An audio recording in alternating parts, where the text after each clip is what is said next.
meeting, so she should be joining us. All right, let's give it a minute or so. Have we got Michelle's there, isn't she? Yeah, Michelle's there. Lynn's there. Francis is there. Steve. Jenny. Craig's there. Philip's there. Tim's there. We've got Stuart, haven't we? We've got Mike. Yeah, Mike. Yeah. We've got Dean. Stuart, Francis, is Dean here? I'm here. Oh, Dean's there. Good. Just check. Yeah. Okay.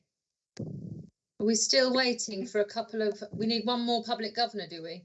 We do, because we've got Dov, but it's Sue Cooper or Tony or Helena were the ones that we were with that said they were attending. Okay. Do we need one more? I'm here. Oh, you're here. Thanks, Helena. Hooray! Excellent. We can get started then, can't we? We can. Okay. James, do you want to count us in for the streaming, please?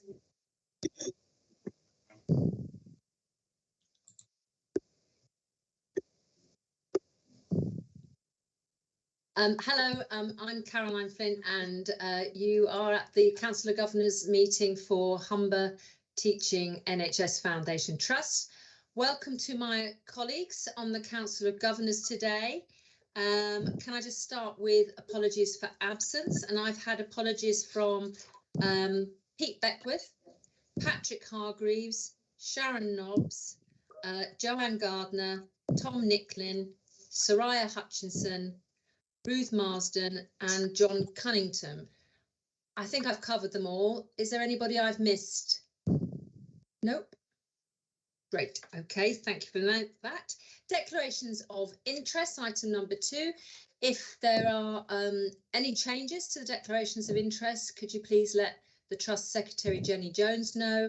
If there are any issues that are on the agenda today that conflict with one of your declarations, if you could flag that to all of us, that would be really helpful, and remove yourself if it's appropriate for that item. Anybody want to offer anything on that issue? No? Okay, thank you very much. Moving on then to item number 3, minutes of the meeting held on the 13th of July 2022. Are there any corrections to those minutes? I can see Will. Dov wanted to raise her hand to something. So I think she wanted to say something about interest or something. Oh, sorry, did I miss that? Sorry, thank you. Was that, hang on, I'm just looking down the people here. Is that Jackie? Sorry, Jackie. No, that's about the minutes. There was somebody else had their hands up. Who it was. Okay, let me step back. Is it Linda? Yeah. Linda.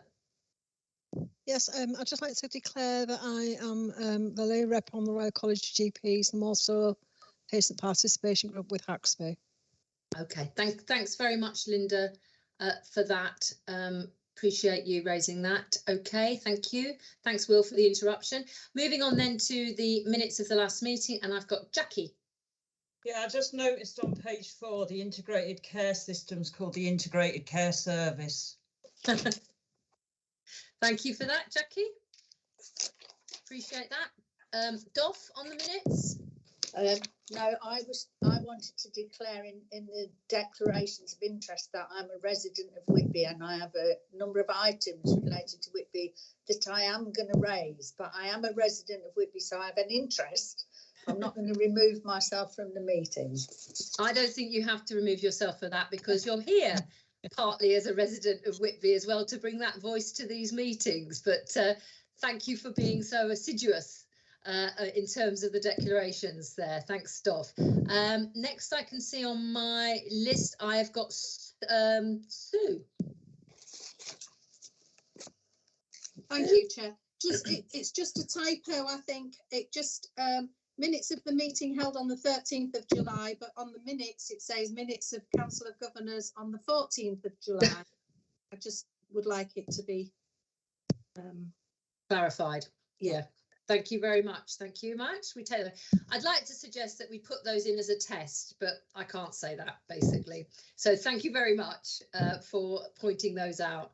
it just goes to show how you've all read all these papers, which is good to know as well. Anything else on those minutes before we move on to the action log? Okay, Sue, do you want to put your hand down now for me, please? Just thank you, appreciate that. Right, moving on then to the action log.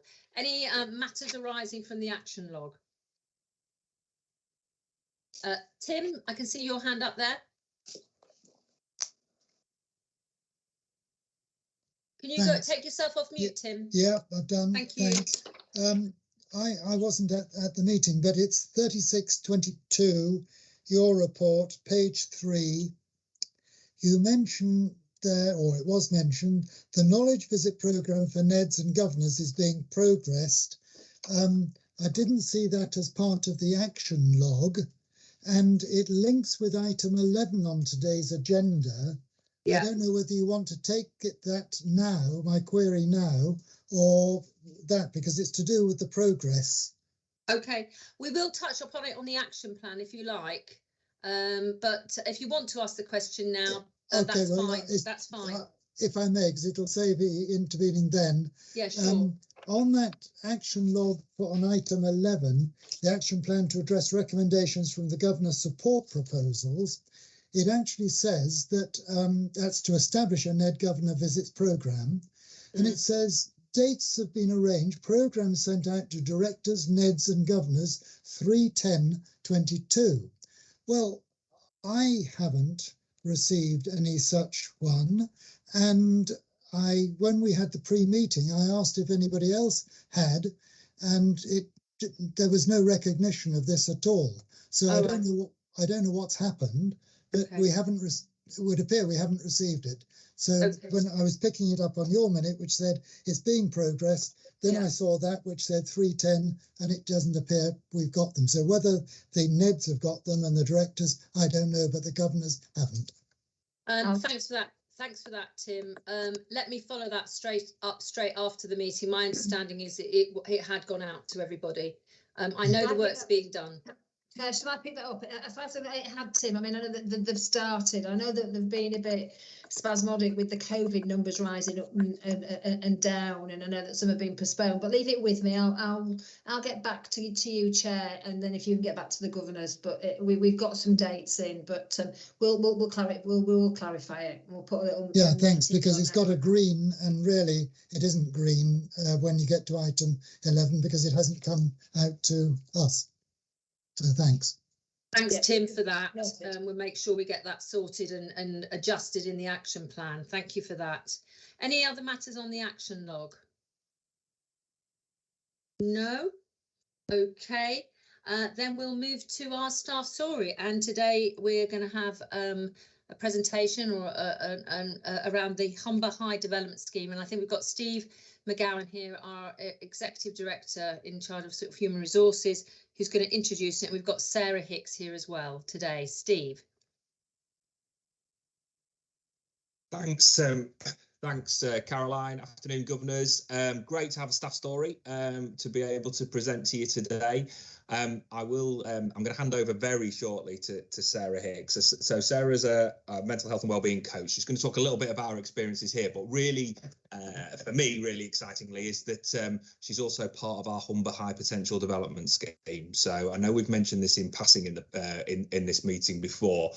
We're in the second cohort, of which Sarah is part of that. So that's a select group of 10 people each year that applies to get on our scheme. And if they're successful and they get on, they get a number of supported activities and development to help them further their career with us and in the wider system. So, Sarah, it's great to have you. Thanks very much for doing this. Thanks for what you're going to do and share your experiences. I'm sure everyone will, you might have some questions to pick up at the end, but I'm going to throw across to you. Also, governors, Pete Cook's also on the call, who is our Learning and Development Manager and has been instrumental in setting up the scheme. So if you have any wider questions about that at the end, either Pete or myself will be happy to pick that up. So Sarah, welcome, and I'm going to throw straight to you.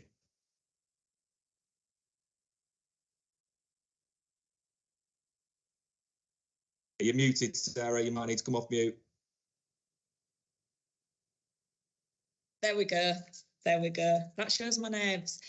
No, thanks for inviting me, everyone, and thanks for the introduction, Steve. You know, I am nervous, but I am really, really looking forward to sharing it.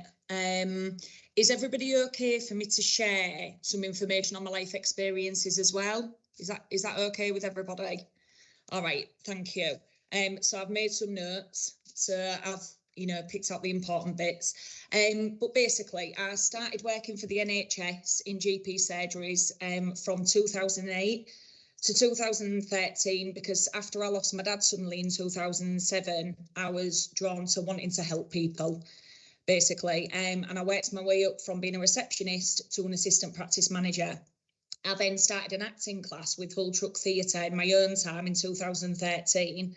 And I decided I wanted to pursue this further. So I left the NHS to do a degree in drama, became an actor, producer and teacher facilitator, but did lots of community work within that and set up a community project called Nick Curtin's Variety Show. And I set that up with Malcolm Scott, which unfortunately he passed away a couple of weeks ago, but he was instrumental in sort of like, giving me that confidence to move forward and do these things in the community, to further help people. But through my life experience again, I was drawn back to the NHS. So from the age of 17, I was in domestic abuse relationships. I ended up in a cycle right up until 2016.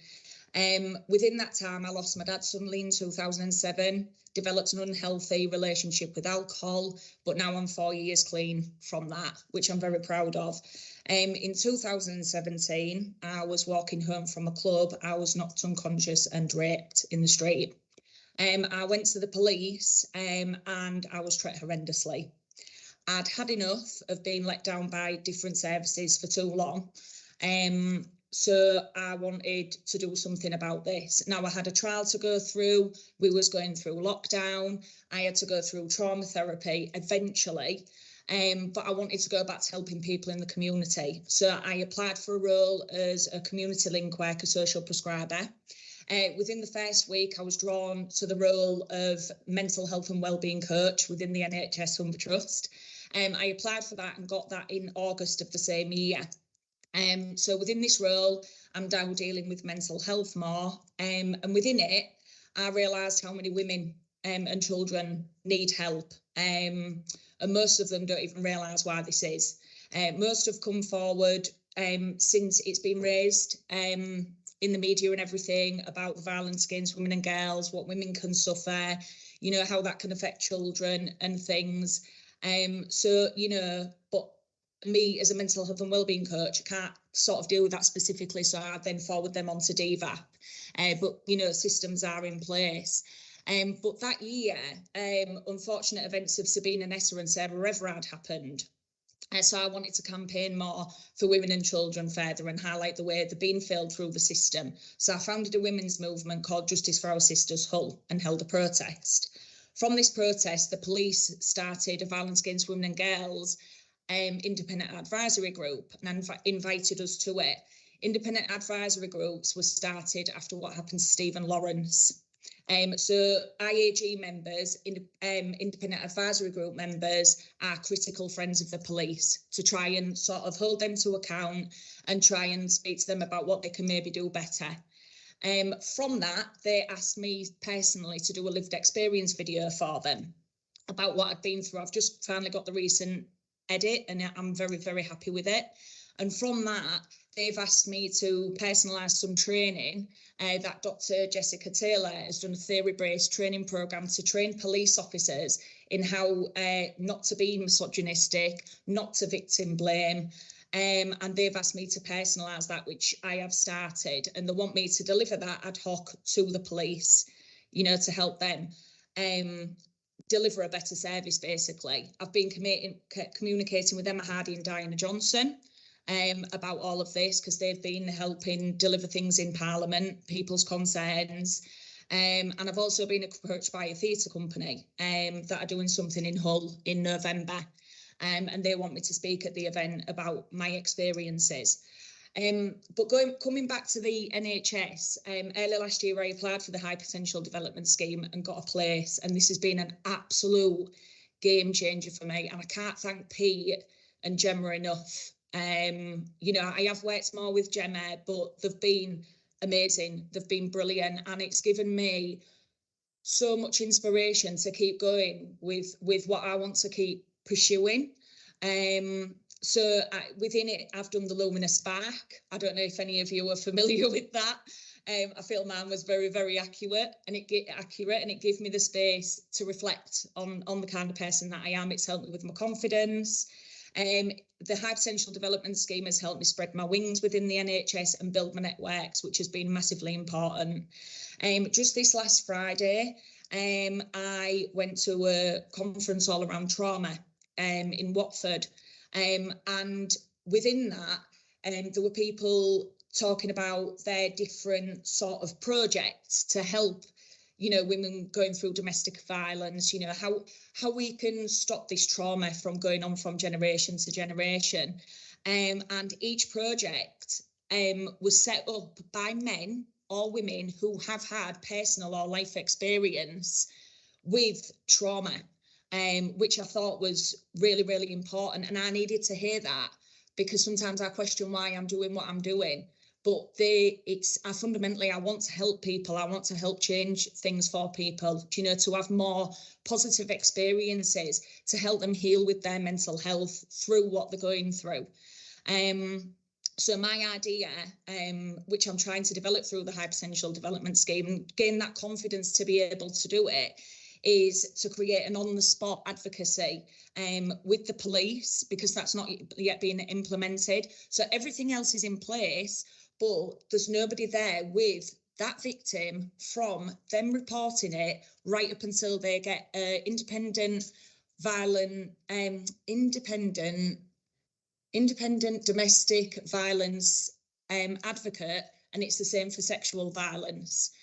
So they've got this huge gap. It could be days, it could be weeks, until that victim gets some support from somebody and is able to stay with them whilst they are talking to the police and give them a voice, basically. So, sorry, let me just get back to where I am. Yeah, so because I truly believe that women and children need this support, because they need that empowerment, they need the self-esteem raised, to be able to help them, you know, to live a healthy life, not a normal life, a healthy life. You know, and that's building on healthy relationships, being able to have boundaries, you know, things like that. Because a lot of this is behaviours that they've come across in their childhood, you know, they've developed from the way they've been treated in their childhood. And I'm noticing as well, you know, there's certain different groups that are sort of, you know, left, like women of colour, you know, different marginalised groups that, you know, we're not aware of, you know, people that come to this country and can't always speak English, you know, and it's trying to reach these people to make sure that they get the mental health support that they very, very much need from the beginning. So, yeah, I hope I've stayed within the time that was allocated. Yeah, thank you very, very, very much for letting me share my story. Thank you.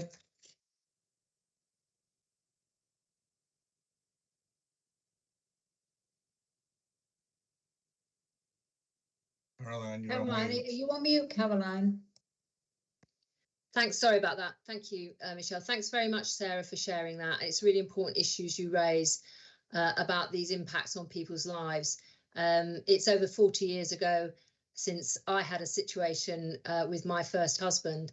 And at the time, the police said, because you're married, we can't do anything about it. The law's changed since then, but it's still not in the place it should be to support people at all. So I commend you on sharing your story and the work you're doing within the trust, but also with partners outside. And we've got a lot of partner governors on the call today who are also part of our broader family, and I'm sure that would have been of interest to them as well. So thank you so much for that. And I'm so pleased to hear, I think it's Pete, is it Pete Cook you're referring to when you said Pete? Pete Cook and Gemma Cartman. Yeah. Thank you very much. Thanks very much. I'm not sure if I've met Gemma, but I have met Pete, and I think he's really doing a terrific job, and it's really glad to hear about your experience as well. So thank you. So let me open that up to colleagues who may have comments or questions they may like to ask you arising from that. Can I see any hands up, please? I've got Lynn, I think. Yes, Lynn. Thank you. And Sarah, thank you so much for sharing that so honestly. That must have been very difficult, but you did it brilliantly well. So thank you for that. Sarah, my question is connected actually to the High Potential programme, and I'm really pleased to be a mentor myself on that programme. Are you connected to any of the wider work that we're doing in the Trust at the minute around trauma-informed care and approaches? Because there's nothing better than lived experience to support that work. If you're not, I would be more than happy to connect you in. In fact, we've got an event at the beginning of November that it would be great to talk with you about. But first and foremost, hopefully you are connected in with some of the wider work. I would hope you were. So I am connected to the part of the Recovery Champion group. I am hopefully going to become a domestic violence champion soon. I have looked up some training that around understanding trauma, but I don't think I am in touch with that group. I've been communicating with Sally Bainbridge, but that's more around the domestic violence stuff. So no, I don't think so, Lynn. So are you all right, Sarah, if I get in touch with you outside of this call? Because Absolutely. That event is about us being a trauma-informed organisation. So a bit like the work you've described with the police, but how we're making sure that we're doing that, you know, within our organisation ourselves. So I'll get in touch with you, but thank you. Thank you. Thank you, Lynn. I've got Hanif. Yeah, thank you, Sarah, and just want to echo those sentiments. I honestly don't think I'd have the courage to be able to relay that story the way you did so bravely and eloquently. I just wanted to pick up that point you mentioned right at the end in terms of women who have to suffer partly what you've gone through and are from minority communities, because they tend to face a double whammy in terms of some of the cultural taboos within their own communities. It's something I've tried to initiate in the past, is support for women who are suffering domestic abuse. But is there anything that you might be able to share that we could implement in that regard, or is it too early in the journey to really be able to develop any good practice that we might be able to follow through? Right, so basically at the conference I went to on Friday, what a women's group in Watford are trying to do is, you know, when people come to this country and they may not be classed as legal in this country, a lot of women don't come forward because of this, because they're asked where they live, where they are from. You know, they're asked their address, all things like that they have to sort of like, you know, share with the authorities. So a lot of women aren't coming forward. So they're trying to get that removed, where these women have to kind of relay that information. So that's just a little side note. With regards to being able to reach out to these marginalised communities, I do work closely with councillors. So I am working closely with Anisa Akbar. She is councillor of Central, which is, you know, that's in Hull, and that ward is a very multicultural ward. She is trying to do work with them. Now, we are still working that out together, but I think the basic things are making sure that teams have interpreters, you know, always, you know, to be able to communicate with these women. I think that's massively, massively important. That's not done. That's not in practice a lot, and it should be. And I think it's sort of like trying to reach through and make this awareness through places like Hannah, Humber, All Nations Alliance. Francis, who runs that, he deals with nearly 60 different communities. ethnic minority communities. So we're trying to get the word out to him. Anissa does a lot of work with him. I'm involved with the Afro-Caribbean Association. That's at the Afro-Caribbean Centre on Park Street in Hull. So, and I did set up something in Hull in the East Riding with Bibash Dash.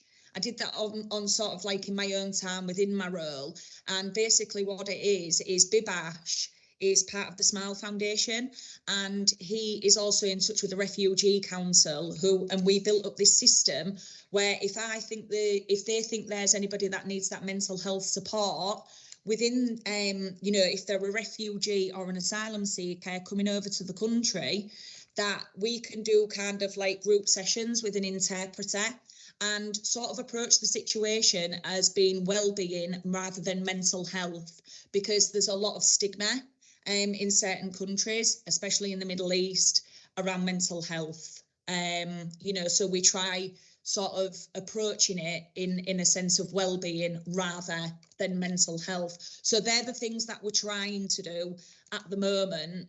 But, you know, I'm always open for conversations of people's experiences and how they think, you know, it can be done better as well. But, you know, so I can kind of feed it back to counsellors and the police, basically. Thank you, Sarah. I've got two more people indicating want to speak. Michelle and Jackie. I'm going to take Jackie first, and then we can end with Michelle if that's okay.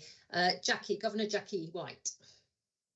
Hello, Sarah. I'm just trying to put my camera back on so you can see me. Thank you for sharing that. It was really powerful and really, really brave of you.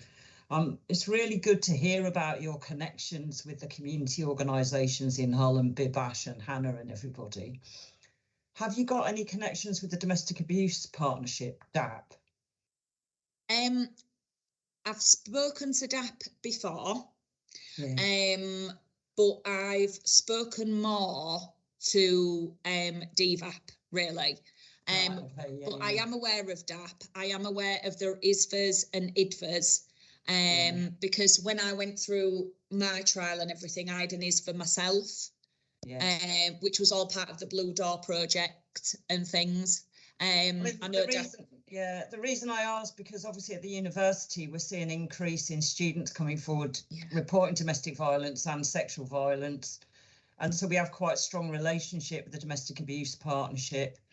A lot of the things that you've said, I'm glad you said about stigma and language, because obviously there's a bit of a theme with honour violence, and we've got to be really careful that we're using the right language. And what we're noticing, I mean, we've got about 600 international students joined the university just a few weeks ago. And what we need to be really careful of is their culture and language. A lot of them are from West Africa, and the word mental health just doesn't work. We need to talk about people feeling overwhelmed or feeling threatened or feeling unsafe, and make sure that we're using the right language. So it's really good. It's really good to hear that you've got those links. You know, there's maybe something we can do to link together, because we're going to be employing more staff to work on this theme across the university. We've got some very good practitioners in the mental health and wellbeing team, but we need more people really. And the other thing to think about is the trauma of this work that you're continually exposed to, and that's somewhere where a network of people who are working in that area might be able to support each other. Absolutely, I completely agree, Jackie. Absolutely. But yeah, I mean, anybody that's sort of like spoken today, if you want to send me an email, you know, my email, I'll write it in the chat. It'd be absolutely great to hear from you. Brilliant, thank you. I really appreciate it. I think it's more about supporting everybody who's working in the area together. Absolutely. Thanks, Jackie. And I'm just going to take Governor Anthony Huff as well before Michelle. Sorry, Michelle, I think I'm just leaving it for you at the end. Is that okay? Thank you. Anthony. Thank you, Sarah. That was a brilliant presentation, and actually quite close to my heart, what you've been speaking about. I know you've spoken about the Humber All Nations Alliance, which are an amazing organisation within the city. I don't know if you've spoken with PC Danny Fletcher by any chance. He's the Community Cohesion Officer for the Humberside Police. He might be a chap who you could possibly speak with. So that's Danny Fleming. Yeah, sorry, I meant Danny Fleming. So my main people well, my main person was Darren Downs, but he's just retired, but he's carrying on this brilliant work outside of the police, which I'm really, really glad about. I actually sort of speak to Hayley Brown. I don't know if you've heard of Hayley. Yes. So yeah, but I am aware of Danny Fleming, and I have spoke to him previously. Yeah. Sorry, yeah. I know there's quite a lot to do with the Humber All Nations Alliance. So yeah. And also with other groups within the city. So yeah, it'd be worth a try. Yeah. No. Thanks for that. Thank you. Thank you, Anthony. Michelle. Yeah, good afternoon, and thanks, Sarah. I'm going to reiterate what my colleagues have said, just to sort of support them all. What a fantastic, but really powerful, and actually you couldn't tell you were nervous at all. Absolutely well articulated, well delivered, and just really hit the mark, and lots of things for us all to take away, I think. I mean, it's great that you're developing those links as well. So we need to continue to support you, but I suppose for me, just two things maybe for you to take away, rather than just some of the things that we've said that we'll link you up with, is obviously your support as well, how we can continue to support you and look after your emotional health and well-being as well, because sometimes we do tend to forget that we also need that self-care as well. So please, I know that you may do, but please keep checking into that. And if there's anything now you want to say about that, then that's absolutely fine. But we're here, and we will listen. So please be really careful, because it is difficult stuff, this, and it just continues. So please think about your health and well-being, and also your development as well, because what an absolute great opportunity. I've not just been on a scheme, but your development going forward in relationship to your long-term career. So please, I know that you'll have given that some thought, but if we continue to help that through other things after the scheme, then we'll continue to do that. But what a fantastic presentation. Thank you so much for sharing that. And it was absolutely brilliant, and very, very really well delivered. So thank you. No, thank you, Michelle. I appreciate that. And I appreciate the thing you said about, my development and things. I think the thing I most struggle with is kind of the time, because my job's very, very demanding. So it's having the time kind of within work to be able to do some of the things that I want to do. And I have accessed help. My clinical lead, he's very supportive as well. And I am getting support with my own emotional well-being as well. So yeah, and I do a lot of my own self-help stuff and things as well that I've learned along my journey. So no, but thanks for that, Michelle. Thank you. Sarah, thank you so much for sharing that. I'm glad we've been able to maybe make some new connections for you and for other people with you today as well. So thank you very much. Have a great rest of the week and a great weekend. Right, thank you very much for having me, and I'll hopefully speak to some of you soon. Bye. Thanks very much, Sarah. Cheers. Bye-bye. Bye. Great, thank you very much for that, Sarah, and Steve for helping initiate that as well. Thank you. So we move on then. We haven't got any items for approval, so we'll move straight on to my report. And I just wanted to start by just taking a little bit of a moment to reflect on, obviously, something we're probably all aware that has been in very much the public domain the last week or so. You'll all be aware, I'm sure, of the Panorama and Dispatches programmes, which, to be honest, they just expose unacceptable abuse and behaviour at National Health Service mental health trusts. Humber has recommended that all staff watch these programmes. I think that's the same for the board, and I would recommend governors should do too. I think what it tells us is that no matter what systems we have, whatever checks we have, we should never be complacent about this issue and recognise that actually, and this is nothing against our staff, but it could happen here. And it could happen anywhere in the NHS.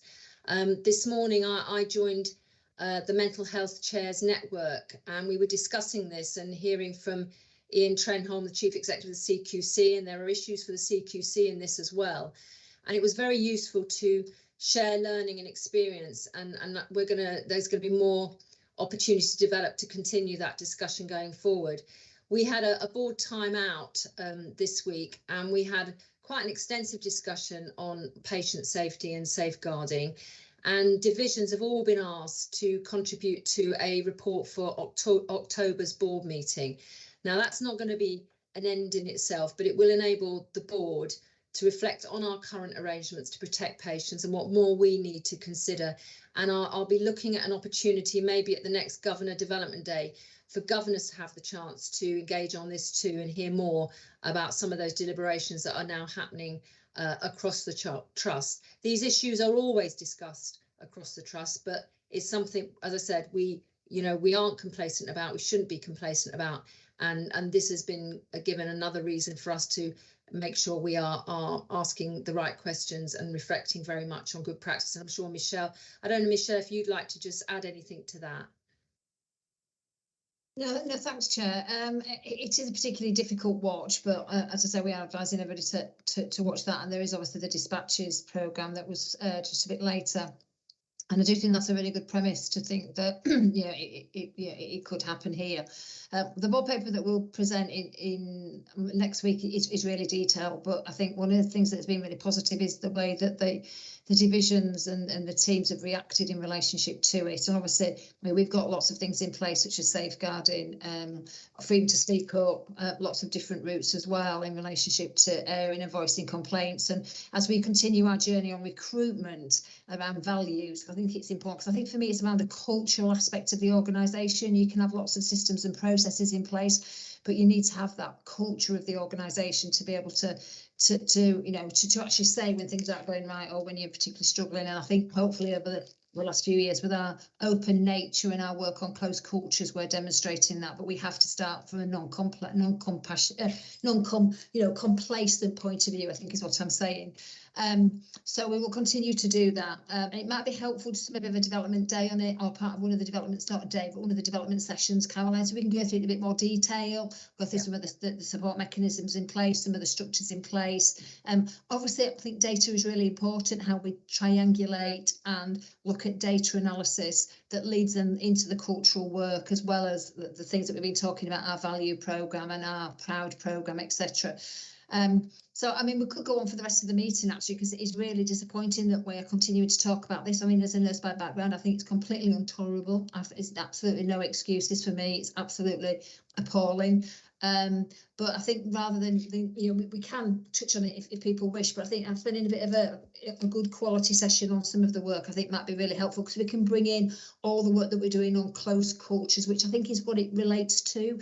And explain some of that and a bit more. The other thing that's really key, and it touched on what Tim said earlier on right at the beginning of the meeting, it's about that visibility as well. So obviously we do peer audits where people go around different units and different areas, and obviously we've reinstigated visits, etc. And I know that, but it's how we do that constantly all the way through the organisation. So lots and lots of things that could go on about, Chair, but I'll leave it there unless there's any specific questions. No, thanks, Michelle. I just wanted to flag this up at the start of my report, and obviously yours follows. Just some other matters on the Government Development Day we had. The last one was on the 20th September. We focused on how the trust is audited, the lead provider role, and we also had a good discussion around neurological services for children, neurodiversity services for children and young people. The next day is on, I think, November the 22nd. It's already been flagged up actually from the last day that we're going to have some time spent on looking at how patients' voices are heard, how what they say is acted upon, and that was requested by governors, and that has been arranged. I think what we've just been talking about would also be a good issue to look at as well, but please let me know if there are any other issues for NEMBA or for the next session, the first session of 3. I notified all governors about some changes for 2023 for the schedule of board meetings, that we're going to move to 6 public board meetings with 6 strategic board meetings on alternate months, and this is to enable the board to both maintain governance and assurance whilst making sure we're providing time for more in-depth discussion on matters like we've just been talking about, but also other matters of strategic importance. And we will review the arrangements after 6 months, but that was approved at the last board meeting. The Governor Support Action Plan is obviously on the agenda. It's going to be on the agenda until every item has reached green, and we've already touched upon some of the issues around visits there and getting them up and running, and that was important before. It's as important as ever. I've had the chance since we last met at the Council of Governors to visit Whitby Hospital again and have a look around there and see the services and staff. I've been to New Bridges, Millview Lodge and Millview Court too. Everybody should be aware that governor elections publicity is out there and the deadline is shortly approaching. So please use your networks to encourage people to think about putting themselves forward for that. It was great to celebrate with Michelle and Doff and others. I think Tim was there as well. The celebration of thanks for everybody who were part of the refurbishment of Whitby Hospital. Our staff, our health partners, governors, volunteers and community representatives were all there on a very lovely day in Whitby the other week. And finally, I just wanted to thank very much governors, especially Doff, and the staff who planned and delivered the annual members meeting last week. It was the first one in person for a while, and whilst it was also being streamed, I think the feedback was really positive about people being able to come together in person. I think Anthony, you were there as well, I think too. So thank you. I'm sorry if I've missed anybody, but that's my report for now. Are there any questions? Oh, hang on, any questions? No. Great, okay. We'll move on to your report, Michelle. Thanks, Chair. People have had sight of the paper, so I'm not going to go into it in too much detail. I will answer any questions. I will start off with a slight apologies, really. Well, it's not apologies, it's just an explanation, I suppose, as well about the auditors. I know that it is here for approval and ratification today. It is contained in my report because it's an extension of the current auditors that we've got. I know it's a domain of the governors, that's why it's here. And what we're recommending, it has been through EMT, is that we continue with Mazars for 2 years. They've been very good. There's also quite a national shortage and an issue with auditors as well, and we've had some very, very good feedback. So I'll leave that there. We'll maybe touch on that at the end of the report, Chair, but that is here for ratification from the governors. We mentioned visits already. We will sort that out from the governor, but I'm continuing to do more face-to-face visits. I've kept them up all the way through COVID anyway over the last few years, but I'm doing more now. But I'm also continuing with the virtual visits as well on Teams. I think that's really helpful to really get that real diversity across the organisation. We still continue to get shortlisted for lots of awards. You'll see Elvis's nomination in the paper, and that's actually really, really positive. Lots of things have been happening, which is contained in the communications bit. We've had several awareness days this month, which you've done some really good work on, and we'll continue to do as October develops. Well, Mental Health Day, etc. Caroline's mentioned the annual members meeting, which I thought was superb, with all the market stalls there, seeing staff, giving a really good opportunity to meet with staff and actually get to know the length and breadth of some of the services that we do. And great about Whitby, I won't reiterate that. Just to continue, our recruitment campaign continues, our unbelievable campaign, and we continue to be positive in that. We've still got vacancies, but we are continuing to recruit. And there's obviously the charity update. I do want to mention just a couple of other things. Obviously, we're well in the flu and the COVID vaccination. So we've started to roll out our flu vax. I think the first week we've got 12% of staff vaccinated against the flu, which in the first week I think is really good and really positive. And likewise, I haven't got the figures yet from the COVID, but we've already done one COVID vaccination clinic, and we're continuing to do a few more on that. And just to reiterate to any staff that may be listening or around from the governor point of view, the staff governors, it's just to reiterate that if staff do get their vaccinations off-site or elsewhere to fill in the required form for us, that would be good. Just to reassure the governors that the staff survey has gone out. It's this time of year now that we do the national staff survey. That's been sent out, and we'll continue our communications on that to encourage people to respond to it. Lots of work being done on cyber security. It's contained within my report, which is equally as important as a lot of the other things that we do. But I just want to touch on, we've mentioned Edenfield, but I just want to touch on the system, and it is in the winter planning, and Lynn is on the call. I'm sure we'll take this in a bit more detail. Just to say that obviously we've been saying this all year, that we're in a huge situation in relationship to challenges and demands on our services. They continue, but it's across the NHS. It's from primary care all the way through into ambulance services, etc. So the demands are continuing and not abating. The system is extremely busy at the moment across all the areas, but we continue to be at a relatively manageable level, what's called Opal 2, which is great. And I thank Lynn and my operational colleagues for maintaining that. And sickness, even though it's been spiking a little bit, remains constant, though we have had a couple of COVID outbreaks, both in patients and staff just recently. But I'll pass on to Lynn just to give you a bit more on that. I think that just sets a bit of context for the for the meeting, if I can, Chair. But my report's there. I commend it to you. If there's any questions, I'll answer those as we go through. But Lynn, if you just want to continue just setting that scene, would be really helpful, because we are really getting into the, I'm not going to say the height of winter because it's only the second week in October, but it feels like we're in the height of winter already, and just continuing the pressures that we've had as a service and a system. Yes, thank you, Michelle. Sorry. Go on, Lynn. Sorry, I was just thanking Michelle, and off to you, Lynn. All right, thank you. Yeah, unfortunately, as Michelle says, we expected this winter to be particularly challenging, but it does feel like, actually one of the key reasons for that is because system pressures have just not abated at all through the year. So we're going into winter with a highly pressurized system. And then when you add the additional impacts of winter, potentially adverse weather, which we plan for every year, this year as well, with the cost of living impacts both on people, systems and demand. Obviously, there's potential risk of industrial action this winter as well. So all of that we have taken into account when we have revised and updated our trust winter plan. As usual as well, we don't develop our winter plan in isolation. We share that with our key system partners.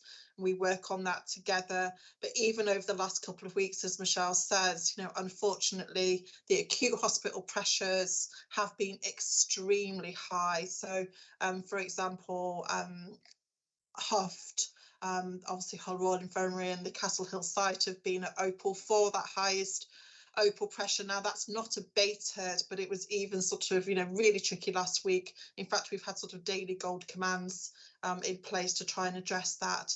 Again, it's the factors that we've been escalating here. Demand is high, the pressure around elective recovery, handovers from ambulances have been high and pressurised. Again as well, and that is in the context obviously of increased COVID circulating in the communities, although I'm really pleased obviously we are in that vaccination period now, and expectation that potentially flu circulation is going to be high. We watch Australia, I think Michelle has said that here before, in terms of what the likely pattern is for here. I even heard it described sort of as a twin-demic today, that we're going to have both COVID and flu circulating. So all of that, when you take it into account, unfortunately means that this winter is likely to be very difficult. I'm satisfied that we have done everything that we can to take that into account. Our own operational pressures, as Michelle says, we are at that Opal 2 position. I'm really pleased to say we've been there for a good week or so, despite the sort of system pressures around us. So that means that we're not contributing to those wider system pressures, and obviously managing the flow through our beds quite effectively at the minute. But the current peak of COVID isn't expected to reduce until towards the end of the month, the beginning of November. And there is expected to be a surge towards the end of January and February again as well. We have reviewed all of our business continuity plans right through the summer to make sure that particularly those relating to our urgent and emergency services, are really up to date and in good order. And through our EPR processes, obviously we have a testing regime around those anyway. But otherwise, I'm really happy to take any questions, Caroline. Thank you. Thanks, Lynn. Any questions to Michelle or Lynn? Can I just add one thing, Chair, before people are thinking? Just to say that obviously the Integrated Care Board is really developing now, and as you know, I sit on the Integrated Care Board. Again, it might be something, I don't want to load up the development days, but it might be useful, now it is developing its structures, its governance, to maybe have a bit of a refresh or a bit of an update of one of the development sessions coming up, Caroline, rather than just me listed a lot of things here. And obviously we've got some new governors as well, so it might be a bit of a refresh for them as well. So just a thought. Yeah, I'll take that away, and maybe we can talk with your diary about coming to do something like that, which is horrendous, I know, but let's see what we can work out. Okay, Doff, and then I've got Tim. I think Michelle appreciates what I'm going to raise about the audit question. It is one of the few major responsibilities of the governors to appoint the auditors. And on that basis, given that I didn't attend a development session, and this is a public environment in which we're making this decision, I don't feel that we've got enough information to properly make the decision. There's no information about how much it costs. I think that I would like to see a little bit more about issues related to the challenges. So I think at the end of the day, I'm unlikely to disagree with this decision. However, I feel that I don't feel comfortable about making the decision with the limits of the information that's available in the paperwork. Thank you, Doff. Shall we take Tim? Is it on a different issue, on the same issue? It's on a different issue, but okay. A couple of issues, in fact. But I understand what Doff is saying, but we're being asked to endorse a decision that's been apparently taken by the EMT. I'm not quite sure why it was so urgent. I wasn't going to speak to this item, but as Doff has raised it, why it was so urgent that we couldn't have had the opportunity to have actually made the decision ourselves. I mean, perhaps Michelle can tell us why it was so urgent instead of EMT having to do it, why it couldn't have come to us. But that's not what I wanted to raise. But that's Tim, do you want to hold your next question there? And I'm going to bring Ian Ormond in, who's standing in for Pete Beckwith today. You might add something to, and then I promise I'll come back to you. Yeah. Okay. Thank you, Tim. Sorry, Ian. Yeah. Thanks very much for the opportunity to speak on this. Just to reassure Doff, what we can do through the contractual arrangement is extend the contract for a year. So that's really good practice, because what we've got is, at this stage, we've got a very high performing auditors who are working within value for money, but there's a real risk that if we don't pin this down and get the auditors, that we might be left exposed without any external audit cover, which would be really difficult for the trust in terms of endorsing our statement of accounts. So we do need that, and there's a very fragile market out there at the moment with very few auditors willing to undertake this work. So that's the reason we really wanted to pin this down. So it is good practice what we're doing, and as I say, we can endorse that within the contractual arrangement for a year. The second year we can do under our single tender waiver. So again, it's all through our SFIs, just to give you reassurance on that. And the process that we've undertaken, because external auditors are literally walking away from contracts that they don't want. Just to give you a bit of context, some of our local trusts, significant, big trusts, have been left without external auditors, and that's led to, I would say, poor quality audits, or the danger of that, and also the risk that the costs are going to go up dramatically. So if I could just, all those points, just to reassure you why that decision has been taken. So thank you. Can I just ask you something? I think obviously the points you're making, understood. I think it was just the process of alerting governors to some of these issues earlier. So, even though it's not a new contract, you're extending within the contract provisions that are already there. That's correct, isn't it? That's correct. Yes. So that's an extension, I suppose, in a way. It's not a new contract as such, and that's already permitted. But on the second part, just so I can clarify for myself, on the second part of what you said, in terms of the second year waiver, has that been decided, or could that come back through governors, since this is, it's one of their responsibilities to, obviously give approval to auditing, auditors? Well, just to reassure you on that does go through our audit committee, and therefore in that process would then come back to the governors, because there's that the audit trail there. So would go to the audit committee and then come to governors as a proposal? I'm sure it can do, yeah. I mean, all I'd say is I think it makes a lot of sense what we're doing in terms of trying to ensure that we have all external audit cover, and it'd be wrong of me not to present that to you as in the committee today. Okay. Michelle, was there anything you wanted to add to that? Or no, I think it's just a bit that the governor's statutory responsibility is to appoint new auditors, but this is an extension. And I think, as Ian said, that's why I sort of said it probably was done a bit clunkily, but I think it was done in the right interest of the organisation, really. And I think what Ian's saying is that given the time and given the fact if we did have to go backwards and forwards, it would have exposed us too much. So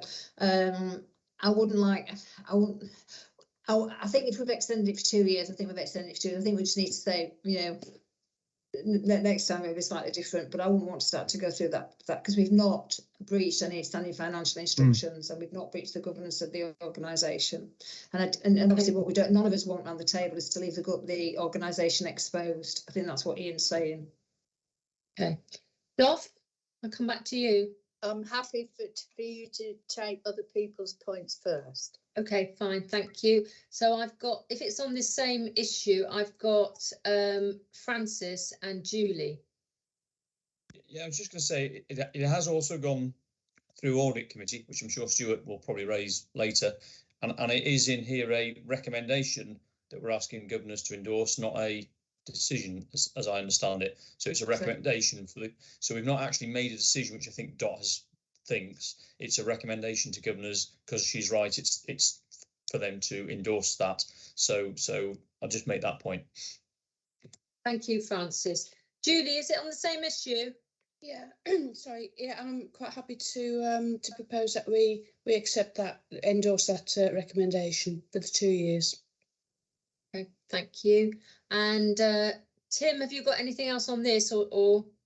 Well, just simply to pick up what Francis has just said, it does actually say in the second paragraph, Francis, this decision was taken, and to endorse a decision. It doesn't say in that part recommendation.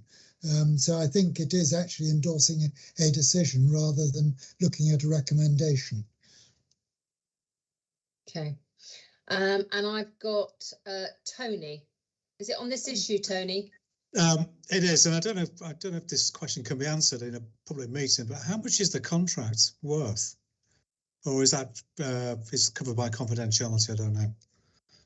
Just at this stage, we would not, make a comment on that.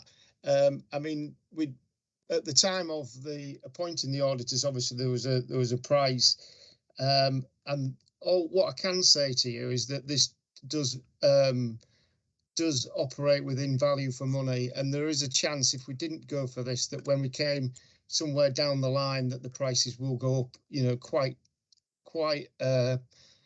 quite dramatically, really. So I won't be wanting to quote specific contracts, but we've done some benchmarking and it is good value for money. Okay, thank you.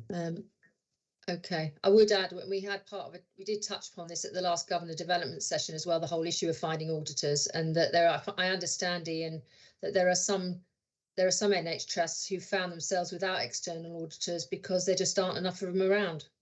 Absolutely, and local to us, in our ICB. Thanks. Okay. So Doff, do you want, before I go take Tim's point on something else? On the Chief Exec's report, did you want to say anything more on this? I do, yes, please. I think that this is a completely good way of demonstrating to the governors the fact that we no longer have our own finance group, and it was one of the groups that we chose not to continue. We would have had a number of governors who would have been much better informed. I know it's unfortunate I wasn't at the development session, and I appreciate the points that are being made, but I would still very much like to have some written detail about this, so that if I'm asked at any point by the CQC on a visit about on what basis did I endorse this decision, I've got some background to be able to do it on, and that's very much I'd like to have some of the points that have been made by Ian, so that I've actually got some background for endorsing it, because based on my attendance of the meetings that I've been at, I need that information in writing to feel comfortable. But I'm very happy for the proposal to go forward. Okay. Can I suggest we get a note really of mainly what you've been saying, Ian, and the context? I think that would be helpful. Maybe a note on it from Stuart as well, just to add to that we can circulate to all governors post this meeting, if that's okay. Thank you. Right. Our time, Stuart. Thank you so much. Tim, you had another issue. Right. Thanks. Two things, 3 questions. First of all, page 7 to do with recruitment, then page 17 to do with Trust HQ project. So first of all, the page 7, the recruitment team ongoing work. Later on, we will have all seen the figures that there are vacancies which are impacting now on the finances because of having to use agency staff more, and that's getting to be a bit of a concern. So my question is this, rather than a sort of, oh yes, it's going well, how in fact is the recruitment going for the different categories? I mean, that's probably too wide a question for today, but I mean, rather than a bland, oh, it's going okay, can I have all of us just a little bit more, because it's getting to be obviously a concern financially. We can send out. I haven't got all that level of detail, Tim, but we can send it out, because obviously we've got a lot of that. Well, we've got all that broken down, and we do send that regularly into both the operational delivery group, the divisions, executive management team, and the workforce committee.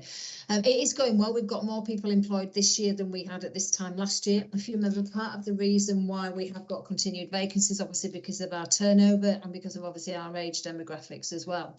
And they obviously different in different areas, but we've also been successful in getting other services within the organisation. So obviously that brings an increase in staff and staffing numbers, but also increases our vacancy base. We always be really careful with our budget reduction strategy that we maintain, and we safeguard our clinical services, and we'll continue to do that. So we don't balance the books by by losing clinical posts. We will recruit to the clinical posts. The agencies mainly, and we've got an agency recovery plan, which I'm sure at some point will come via the governors. We had a good board session this week around the agency recovery plan. The majority and the biggest bulk of the agency expenditure is in medics.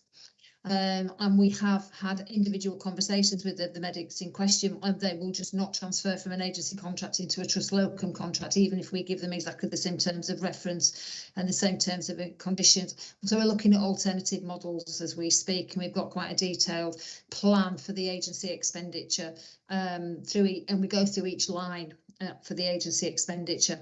So there's lots of background information, Tim. It is going well, the recruitment, compared to other organisations. It's still our #1 priority. It's still our #1 risk. It's on the risk register. But we will happily send out some more detail for you with the minutes of the meeting, if that's helpful. That's very helpful. Thank you very much. Can I turn to page 17 then? And it's the new Trust HQ project. Two questions. One is, the reason we're having a new Trust HQ is because there is a bigger project on the go.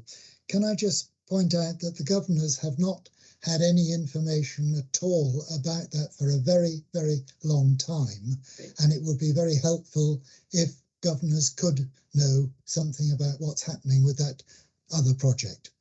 That's the first point. The second one is that the new Trust HQ is going to be all singing, all dancing by the looks of it, which is great, particularly with the blend and link to the blend and thrive and so on. And my question is this, when are we likely to be able, when are the board and the governors be able to get back to having in-person meetings? Because I know that because they're public meetings, there's got to be the provision for streaming, and therefore that's not that easy. During the pandemic, I know the board used the Mercure, I think it was, and may still be, and therefore it was still possible to stream. But it is very useful, I'm sure, for both the board and the governors to be able to be in person. And it is certainly a benefit. And we found that at the development meetings, you gain so much more. So that's my question. The two questions. Two parts, okay. On both very good questions, Tim. So thank you. I'll answer both of them. And Linda, who is the project sponsor for the Impatient build, I'm sure they want to contribute. But funny enough, we were talking about this yesterday at the board, well, Tuesday at the board timeout, about doing some detailed updates for the governors in relationship to what Tim's referring to is the new Impatient build, which is around our strategy. We've had a strategy for our capital over the last 7 years, really, most of which we've been really successful, and we've managed, and we're on track with development of Inspire, some changes to our inpatient units, refurbs to our current inpatient units, the Humber Centre, etc. I won't go on, and obviously the staff health and wellbeing, restrooms, etc. But part of our vision is to have that new inpatient build that's based on the HQ Act that's deemed to be the most effective and cost effective. And it is chicken and egg, but we will do some detailed updates for the governors on that, because there are major significant transactions, so the governors will have to approve anything that we do in relationship to that. But we will update people, because I'm aware we've got new governors, and the project has still been going, but it's been going a bit slower because of the financial aspects, but we'll touch on that later. And the new HQ is great, and the reason why we've put a new HQ there isn't just because the new inpatient bill, but it's because of the actual old HQ as it was. It's just too much, it's too expensive, running costs, heating, lighting, the work that needs both to the exterior and the interior, than actually getting the offices over the road. And obviously our work base is a lot smaller now with the blended approach that we're doing, the agile working that we're doing, and we wanted to make our facilities great for our staff to work in, and we've done a lot of work for the inpatient units and other units, so this is just a sort of continuation of that. Please have a look round. It opens next week. We've done some informal views. If people are interested to have a look at it, then do it. They've done the estates team have done a fantastic work on that. In relation to the blended approach, this is something we talk about all the time, and we do stock takes from what our staff are saying in relationship to the blended approach, and also what's coming out from research. We're going to continue the blended approach, probably indefinitely for a long time now, which is this mixture of in-person and virtual. The virtual is so important because of the geographical size of the organisation, and you're right, Tim, we've got a lot better at streaming than we were. We started to stream just before COVID. It didn't work particularly efficiently, but we've got a lot better at post-COVID. Well, not post-COVID because we're still in COVID, but during the pandemic. And we do find staff listening and do listening, but it is important to have that contact, which is why both the board and the governors are doing the virtual meetings, the board meetings, and the development sessions are the ones that are in person.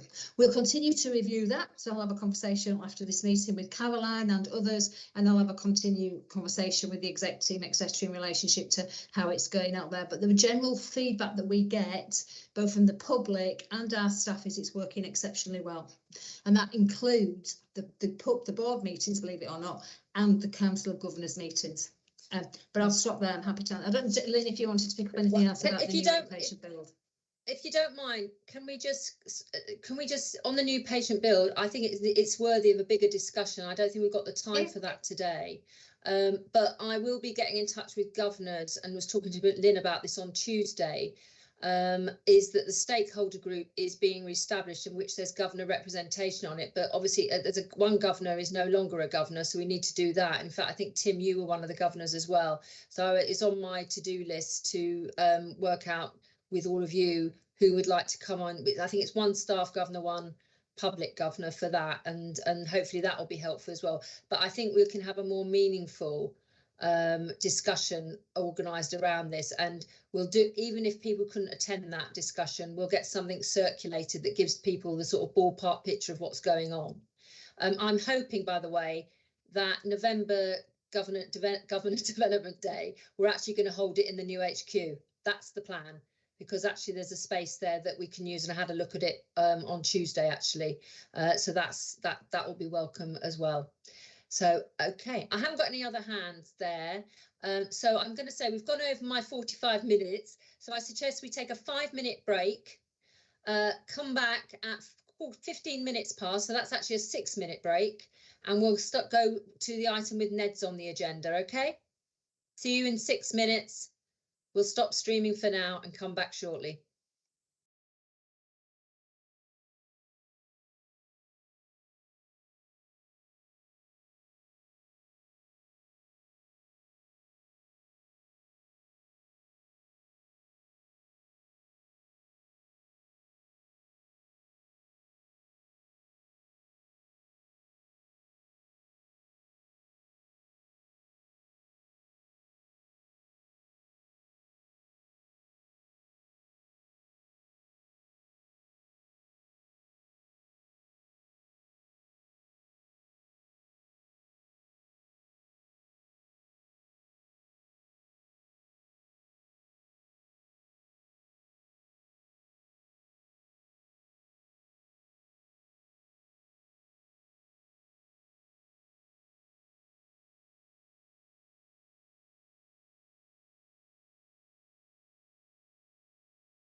Welcome back to the Council of Governors, and we reconvene with item number 9, which is the non-executive director chairs of subcommittees report and feedback. Everybody's seen sort of the latest round of assurance reports from committees, and we've got 4 NEDs who can speak to those committee reports today. Each of them is going to sort of spend about just 2 minutes, just focus on key issues, and then we'll open it up to questions. So I'm going to start with Stuart, please. Good afternoon, everyone. Nice to see you all. I've got 5 reports altogether relating to 3 committees which have met since we last gathered. On audit, so we just had a discussion about the external auditors, although that wasn't part of the main discussion in the August meeting. You'll see from the report we covered a wide range of issues, including procurement, risk management, the overall assurance framework for the trust insurance, the progress of the internal audit programme, counter fraud activity, and the state of contracts. And you'll see there's a lot of detail in some items, but the overall picture remains. I want to assure you that from an audit perspective, we're in good shape on both the internal and the external fronts. Next, you have 2 reports from the Charitable Funds Committee. Some of the themes that we talked about in our previous session have continued. On the plus side, we're developing a good list now of potential new campaigns. I'm concerned to make sure that we continue to find ways of spending the funds we've already raised.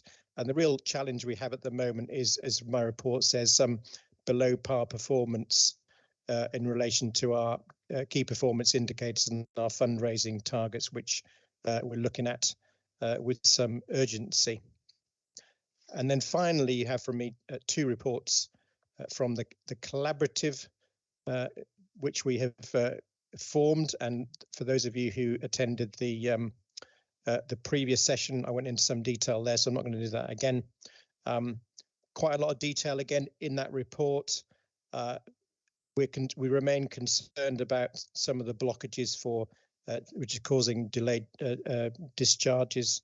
The waiting list on CAMS is still problematic. On the plus side, we've learned lessons from the incidents that happened, or rather the situation that occurred at the Shern Clinic, and I think we're learning a lot from that incident, both about how we operate as a collaborative and indeed the performance of that particular institution. And then finally, in that report, you'll see the number of kind of procedural improvements and tidying ups, which mean that the kind of the governance edifice is stronger than it was. So I shall stop there and take any questions later on. Thanks very much. Thanks, Stuart. Francis? Hi, everybody. You've got 1 report from me, which is the chair's log, but it's from July, obviously, which is a fairly long time ago. Ian is giving you a financial update later, but you can see in July we were on plan, and as you'll see later on with Ian, we are still on plan, and we've got our next meeting as a committee next week. The areas that we're concentrating on at the moment are the ICS position, as that's not delivering to plan at the moment. So we need to keep a watchful eye on that and understand what potential repercussions could come from that. Our cash, which is in a very positive position, and we need to think about how we make best use of it. We're concentrating on agency spend, which has been already brought up today. We're concentrating on it from a financial perspective, obviously. But with my workforce hat working under Dean's chairmanship, we're also looking there at it from a workforce perspective. And one thing we can say is that overall pay remains within budget. So whilst we're spending more on agency, it's not blowing the overall budget. We're looking at primary care and the recovery plan that is in place for primary care. And again, that links into workforce with GP recruitment. Next meeting in next week, we'll be doing our half-year review, but we are in a good position. And as Michelle has already said, all of these were discussed at the board away day we had on Tuesday. So those are the key things that we're looking at as a committee. And again, like Stuart, happy to take questions at the end. Thank you, Francis. Can we move on to Mike, who's covering both quality and mental health ledge? Mike. Thank you. On quality, I'd like to just pick out three important things to me. One was the suicide strategic plan, and we were honoured to have one of our governors do the introduction to that, Anthony Hough, whose daughter's tragically committed suicide, and that moved us into 5 key areas for our suicide strategy. The first one is family involvement. 2 is developing guidelines for depression and self-harm. 3, personalised risk management. 4, reduced drug and alcohol abuse. And 5, lower staff turnover. And this is a really active area of work, because the other statistic is that 3/4 of suicide deaths are not known to services. So we have a lot to do with our stakeholders as well. So that was my number 1. The number 2 was the AHP's, the Allied Health Professionals Annual Report. About 200 staff in this area, physios, occupational therapists, speech and language therapists, and dietitians. And we had some case studies in there from the stroke team and some feedback from the friends and family results. So a really positive presentation, as was the third item, which is the patient and carer experience report, and the little cartoony video that they've done, which is absolutely excellent in explaining what we do with our complaints and complaints, and how we actually interact with our population. So that was Quality Committee. Mental Health Legislation Committee, with the Chair's permission, I'm going to do just one thing on there, which is to expand a little bit on what the Chair's introduction said in respect to the Edenfield Centre. And anyone who's watched that, like me, will probably cry when you see what happened there. Mental Health Legislation Committee, which was obviously well before this, we did get assurance that we're compliant with the Mental Health Act Use of Force Act. We've got patient leaflets for that, and they're finalised and distributed. We're now getting back up to speed with de-escalation management training. That's moved from the temporary 18-month window to be trained every 12 months. The reducing restrictive intervention groups is supported by all divisions, and we've got data regarding longer term segregation, which we'll now be deep diving into as part of the board report and as part of the work of my committee. I've also personally, straight after watching the video, asked for a visit to the Humber Patient Forum, which I've done before, because I do believe sincerely that the Edenfield programme is a board responsibility. It's not just rogue staff. At that level, that is the responsibility of the board. And then I'd just like, if I can, to read you out a case study that we have in our reducing restrictive interventions report. So these aren't dry reports in my committee. I want people to tell me the story. And it says, as part of Westland's ongoing aim to reduce restrictive interventions, they have recently commenced daily safety huddles on the ward for staff and patients.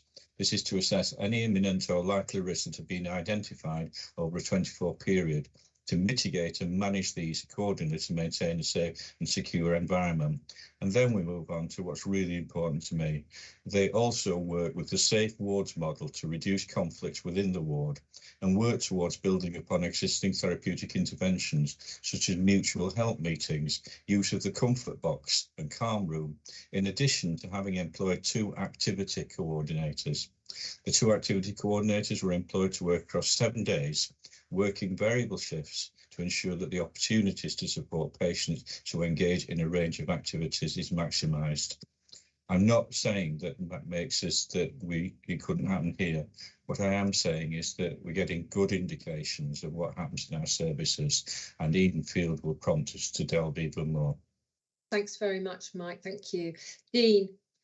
Yeah, thanks very much, Caroline. You've got my assurance report there. We also had a workforce committee yesterday, so just keeping topically and up to date. So that was an interesting meeting because a number of us on the committee had our flu and COVID jabs the previous day at the board timeout. So although we suffered no real side effects, we all had sore arms, so we're struggling to type and lift our arms for the meeting. But I mean, you see there the format is that we get reports from the 3 subcommittees that report into the workforce committee. So that's Health and Wellbeing Group, Medical Education, Equality, Diversity and Inclusion. And then, as you'll appreciate, we get lots of reassurance from the directors that attend that committee, because it's not just HR that attend. We also have the Lynn from operations, and Hilary as a chief nurse, and Kwame came yesterday as a medical director. So we look at system issues, but also operational issues around workforce. And then we're looking for things that give us assurance about that reassurance. So stuff that allows us to test it in terms of data and stories and information that allows us to test that out. So we had presentations yesterday from the team around that we're dealing with health and well-being, apprenticeships, and the work that's been done on values, and that enabled us to see the work that was going on the ground. And then also, Tim, just in terms of for the governors testing out about whether the non-execs are doing their job, we do go down into the details. So we do have a look at that issue of rising turnover and rising vacancies, but then we also want to understand what's the context of that in terms of more staff in post. So some of the issues that we've got is that our establishment, i.e. the posts that we fund, is rising faster than we're able to recruit to them, but we are recruiting to those posts. So we have got more GPs and more nurses, for example, than we had a year ago. But we've still got high vacancies because we've been increasing the establishment at that time. So we have a look at that and see whether there's systemic issues there. Are we doing all we can to recruit them? Or is this indicative of the labour market, which means that we're then using things like agency because we're not able to recruit the staff? But again, happy to take questions. Thank you, Dean. Okay, so obviously these assurance reports have gone to the board already. They're there to assist governors, and you've got those verbal reports. Are there, can I see if there's any questions from anybody, for any of governors today? Doff. I do want to say that we really, really do appreciate you and everything that you all do, not only as NEDs, but also as the executive team. And this was why, having read the paperwork, I thought I'd better declare my interest from Whitby. So I've got particularly questions for Stuart. In his audit committee assurance report, he raises the difficulty with the out-of-hours GP service in Whitby. And I'm interested to know if you're satisfied, Stuart, that we're going to find a way to overcome that issue with it just rolling over. Yeah, thanks very much, Dot. And this is about the Vocare out of hours GP. Yeah. So I think I'm going to answer your question neutrally. I'm not going to say we have found a way out of this yet. What we said at the audit committee is we were concerned that we were seeing a continuous extension of the current arrangements, and it was in the context of the piece on procurement activity.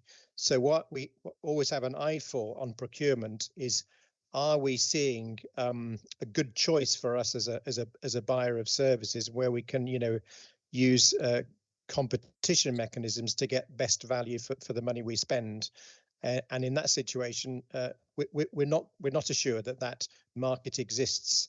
So I kind of the tenor of the discussion was asking the procurement team to see what other arrangements could be put in place. So there are two ways you can do this broadly. You can change the way in which you specify what you want, and or you can try and stimulate interest from other suppliers in the marketplace. So I can, as yet, Doff, I think that's still a work in progress as far as the audit committee is concerned. Thank you. So shall I come on to my other? Yeah, well, there's no other hands up that I can see at the moment, Doff, so you've got the floor. Okay, so I'm looking at your report of the meeting held on the 2nd of August and the meeting held on the 6th of September of the Charitable Funds Committee. Yes. And really, there are a number of mentions of Whitby and the funding of Whitby and the appeals of Whitby. And this morning, I was put into a situation where, as the representative of the trust, one of the wishes seems to have fallen down a drain. So I'd very much like to take that up with you outside of the meeting. Okay. And I've already alerted the staff that I'm concerned about what's happened to this particular wish. But I do feel that points that are being made in these reports, which are against the amount of money that the fundraising did raise and how it impacts on the performance of the Health Stars and the Hey Smile. I think I would particularly want to endorse the fact that there's, I think, a good reason to have a good look at what happened here. The thing I would like to say in mitigation is that this fundraising initiative started almost at the same time as COVID. So that it's almost like the first meetings we ever had, we were suddenly online, and definitely for those groups of people within Whitby trying to develop this as a community engagement initiative and working alongside people who are so far away, often new to the organisation, was really, really challenging. And I think any review of their performance needs to be taken within the context of the environment in which they're working. However, I do think that we have to really seek to look at the lessons we can learn from that and alternative ways that this can be approached in the future, because it did lead to quite a lot of frustration on the part of some of the people in Whitby. And we are overwhelmingly delighted with our new hospital, and everybody who goes in it is delighted with their service. But in the background, there are one or two areas where we can really effectively look at reviewing how that worked and how that it could work differently in the future. Thanks, Dov. Stuart? Well, thank you very much. So I'm delighted to hear about the delight about the hospital. It's good. Let's talk outside the meeting about the issue you want to chase. And I think, in the committee itself, we've had quite a few discussions now about COVID as a context for fundraising. Does it make it more? It definitely, we think, made it more difficult. But we're kind of beyond that stage now, so we need to have regard to what more we can do in the future. So I think you and I should have a conversation about your perspective from where your locality, that will inform options for the future. So thank you for those comments. I really appreciate it. Thank you, Stuart. I can't see any other hands up. So anybody else for a question to one of our NED chairs? No, okay, thank you very much, all of you, for that. And we move on to the Council of Governors subgroups feedback. And I think we have Sue and Dov. Sue, are you going to go first with a verbal report? Hello, everybody. Hi, yes, Sue. Hi there, thank you. Yes, I can do. Thank you. We've only had one meeting since the last Council of Governors, which was yesterday. So it's a little bit short notice to be giving feedback, because I do need to go through the minutes and to verify a number of items before I can put them out there, really. But I can share with you that we have now got version 4 of the Appointment Terms and Conditions Committee work plan, and we have got that right up until November of next year of all our meetings. And so we've got things, I think, coming into line now that we can start feeding back. One of the action plans left over from the previous meeting was that we would issue the NED profiles to be prepared and issued out to governors. That did go out in email to the governors, so you should all be in receipt of the profiles now of the non-executive directors. We've also got a list of when the non-executive directors started, their current term of office ends. So that can also be put out when I get the minutes from yesterday sorted to send out to you all, so you will see. It just makes things a little bit more in line and a bit easier to see. We discussed yesterday again about the appraisal system. We've got that up and running, as I've reported before, on the non-executive directors and the chair. They have all been undertaken this year in accordance with the policies and protocols. And we are looking at sharing some of the objectives with you all for the feedbacks next year to feed back on the appraisals, so that hopefully it'll be a more robust system of feedback and going forward with the future appraisals. So we're working on that, and so hope to have that to put out to you as soon as we can. And we also looked at evaluating the reports on the performance. So we did that. We looked at the succession planning, which is the looking at the terms of the length of terms of office. So when we need to start looking at advertising, and we discussed about how we can look at advertising for those roles at the time, and which company will use as of we use the same as last time.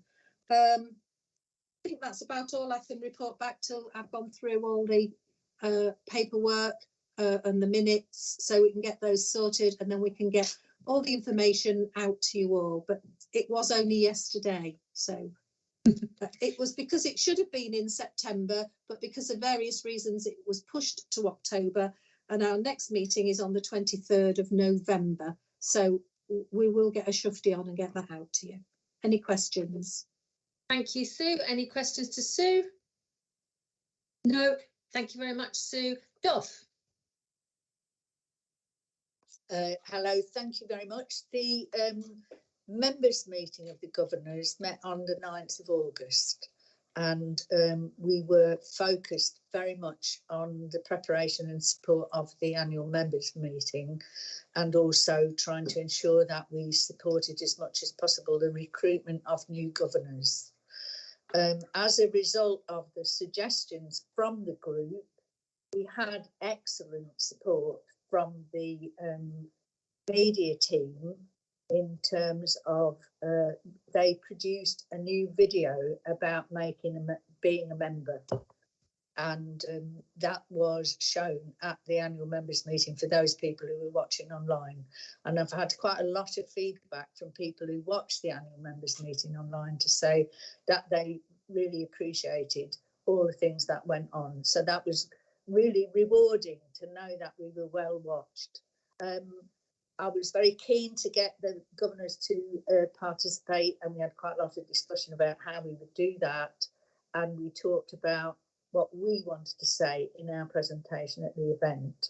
So we do have a new meeting on the 20th of October. Now, I was privileged to be able to be involved in the appointment of the new governance related staff member, Stella, if I'm allowed to say this, and I believe she starts at the beginning of the week of the 20th. At the 20th of October is the day of our next meeting, and she'll have been in post for 3 days. So I'm very keen to encourage governors to come along for the first time to the members meeting, and we don't have any restriction. It's 2 o'clock on the 20th of October, and we are going to be reviewing how we felt things went at the annual members meeting, and where we're going to be going over the year to try and engage with members. And there's a real commitment to find ways not only for us to be sending out the information from the trust to the members and working closely with the PACE group and with volunteers, but we really do want to look at ways that we can engage with letting members of the public talk to us about their views on the trust, so that we can relay that back to the governors. And that's all. I'm very happy to take questions. Thank you very much, Doff. Are there any questions to Doff? No? Okay, thank you very much, Doff. Thank you very much, Sue. We'll move on then to the Governor Support Proposals Action Plan, which you've all got. Taking on board Tim's point earlier about the visits, we'll make sure we go away and sort that out, Tim, as suggested earlier. Are there any other questions about any of the work in progress on these actions? Brian, you're on mute. Item 8. I don't know whether this has been sent out to everybody or whether it's just new governors that haven't received it, but I don't appear to have received the forward governor calendar for 22-23. Brian, Yeah, Brian, you should definitely have got it. It was sent out to all governors from what I understand, but Katie is listening on this call. We'll double check, and if for any reason anybody else has not received that, please let Katie Coleraine know, but you should have all got that by now. Okay, and we went back and forth checking dates. Oh right, okay. Getting them all in, so definitely everyone should have them. One or two of the amber items I'm not sure whether I should have received yet. I don't remember receiving item 1, the IT pro forma. No, I'm not sure I've received item 2, the induction pack. So on the item 1, the pro forma, that is actually sort of being put together with the IT people in the departments. You haven't missed out on any of that. Okay. If there are any IT issues that are needed, speak to Katie in the meantime, but we're trying to get something really sort of in place for as we sort of progress forward, but speak to Katie on that. On the governor induction pack, or should I say starter pack, we had an induction event for new governors obviously earlier this year, and there was information provided there. This is where we've had a wholesale relook at the whole thing, and in fact we did one for Ned's as well when we went through the last recruitment round for that. I've actually got just come in my inbox this afternoon. I hope it's going to be the final the final version of it, because every time we look at it you find something else, and there's one more thing that an EMT member's going to be providing for it. What we're going to do is circulate that to all governors, and then it will hopefully only need updating once during the year, but it's got a lot of it's information for new governors, but I think it's got some helpful information there for all governors to have as their easy to read manual on where to find out information and who's who and what's what. Okay, that's great. Thank you very much. The only other thing was item 7 again, but maybe again that's still ongoing. I've not received the interesting Ned's profiles. Yeah, I mean, again, my understanding that definitely should have happened. Right. So because we also at the last board meeting as well, the trust board meeting, I reported on the changes of NED representation on the committees too, and one of the things we were waiting for was to get that, but Katie will be listening to this and no doubt she'll make contact with you afterwards. Okay, thank you very much. Cheers. Anthony. Caroline, just one thing we did notice, obviously these meetings are out to the public as well, but for the new governors, it'd be nice to be able to have maybe a glossary of all of the acronyms that get bandied around by the trust, so at least we're all aware of them and the public are aware of them. Yeah, there is, you'll be pleased to know, a glossary in the information pack. But no, I hear exactly what you say, and there's been a few going around in this meeting today actually that I'm not quite sure what it stands for as well. But yes, thank you for that. Noted. And let me just see what the timeline is on the information pack, because I know we've got a glossary we can just ping round to you as a matter of course. And again, Katie's listening in on this call. I'm sure she can dig that out and just send it round as soon as possible after today's meeting. Thank you for that. Any other questions? No, thank you very much. And we move on to governors' questions. And this is really just about a topical issue that may have come up that's not covered by an item on the agenda. Nobody's notified me of anything. And I can't see any hands up. So, okay, I think we're covered on that in that case. And we can move on to performance update. Ian. Yeah, thanks, Caroline. Yeah, I'm actually subbing for Pete today, but I think the reports there are really, we can take as read. There's a lot of detail in there. Just in terms of the performance report, I think one of the key things to draw out will be the focus on maintaining, on improving the delayed transfers of care, which we'd referred to earlier in the meeting, and that's a key thing for us.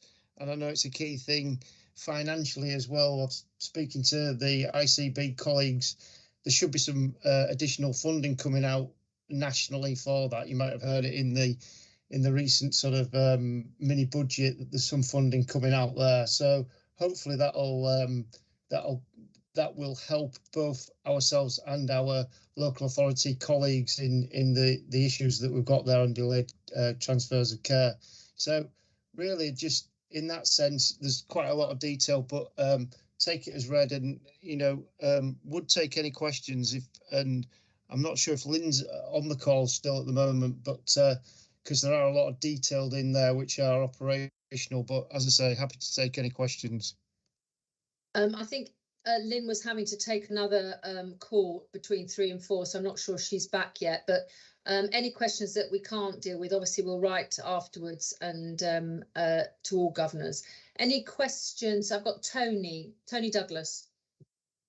Oh, hi, Ian. I'm not sure if you can answer this question, but it's two questions really. One is about vacancies under Goal 1.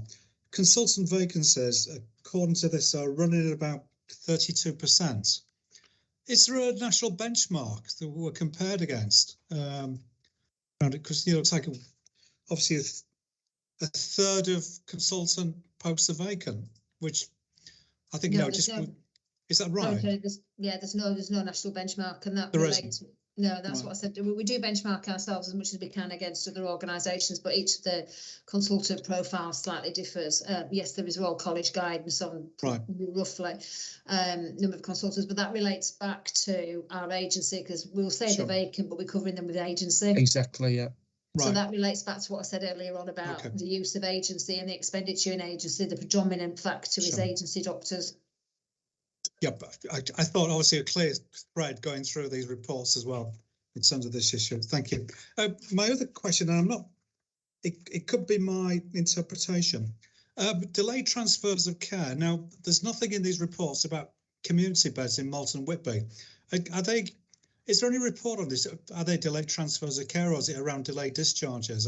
Or is it a mixture of the two? But I haven't seen anything It's to indicate just this. the use of language, but we have got significant problems in delayed transfer of care. But actually, it's actually called right to reside now, which I don't really like.